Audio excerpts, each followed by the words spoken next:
ছাত্র তরুণের নতুন রাজনৈতিক দল গঠনের অংশ হিসেবে সপ্তাহব্যাপী জনমত সংগ্রহের কর্মসূচি দিয়েছে বৈষম্য বিরোধী ছাত্র আন্দোলন ও জাতীয় নাগরিক কমিটি। বুধবার বৈষম্য বিরোধী ছাত্র আন্দোলনের কেন্দ্রীয় কার্যালয়ে যৌথ সংবাদ সম্মেলনে সংগঠন দুটির নেতারা এই কর্মসূচি জানান। নতুন এ কর্মসূচির নাম দেয়া হয়েছে আপনার চোখে নতুন বাংলাদেশ।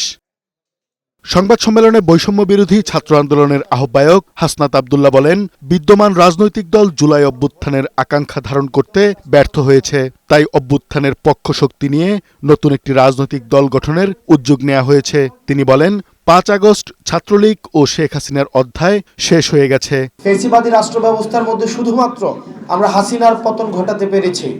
সাম্য, সামাজিক ন্যায় বিচার এবং মানবিক মর্যাদার যে দীর্ঘ লড়াইটি রয়েছে, এই লড়াইয়ের আমরা কিন্তু চূড়ান্ত বিজয় অর্জন করতে পারিনি।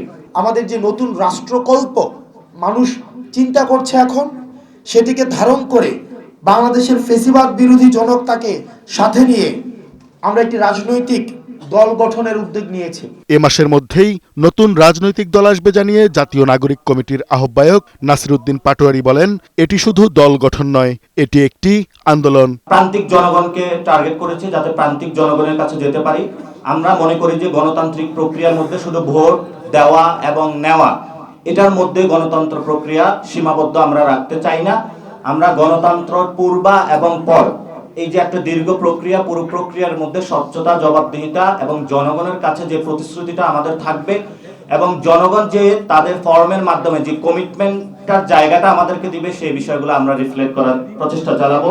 অনলাইন ও অফলাইনে নাগরিকরা নতুন দল সম্পর্কে পরামর্শ এবং প্রত্যাশা জানাতে পারবেন বলেও জানান তিনি। কাজী ফরিদ, বৈশাখী সংবাদ, ঢাকা।